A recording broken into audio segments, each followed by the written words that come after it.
সনাতন ধর্ম রক্ষার্থে আপনাদের চরণ করে দুটি কৃষ্ণ কথা বলি। কৃষ্ণ কৃষ্ণ হরে হরে।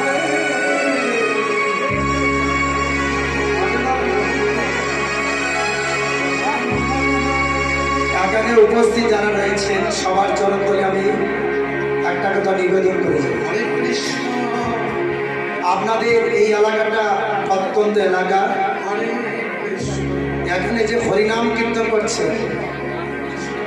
আমরা ধর্মনগর থেকে এসে নিজেকে ধন্য মনে করছি। সনাতন ধর্ম রক্ষার্থে সবাই যে এগিয়ে এসছেন, মনে রাখবেন আমরা হিন্দু সনাতন ধর্মের লোক, আমাদের ধর্মটাকে আমরাই রক্ষা করতে হবে। ধর্ম রক্ষার জন্য আমি যে কীর্তন করি এটা আমার পেশা, কিন্তু পেশার সাথে সাথে আমি সনাতন ধর্মের প্রচার করি। আমার ইউটিউব চ্যানেল যতগুলো গান দেখবেন সবগুলোতে সনাতন ধর্মের কথা উল্লেখ রয়েছে। আমি আপনাদের চরণতলে কোটি কোটি প্রণাম জ্ঞাপন করব।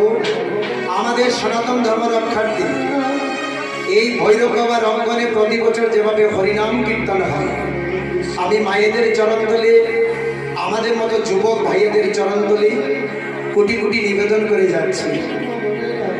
দল বাইরে থেকে আসুক না আসুক, এখানে যাতে হরিনাম কীর্তন কোনোদিন বন্ধ না হয়। প্রয়োজন হলে আমরা, যদি আমাদের আর্থিক সাহায্য না হয়, অর্থনৈতিকভাবে যদি আমরা দুর্বল থাকি, তাহলে পাড়ার সবাই মিলে করতালি করে হরিনাম কীর্তন করব, কিন্তু কীর্তনটা যাতে কোনোদিন বন্ধ না হয় সবার চরণ ধরে নিবেদন করে গেলাম। মনে রাখি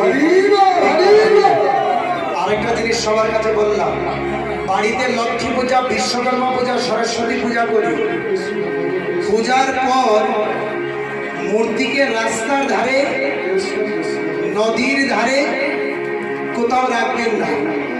আপনাদের চরণ তলে আমার নিবেদন রইল। কেন বলছি এই কথাগুলো?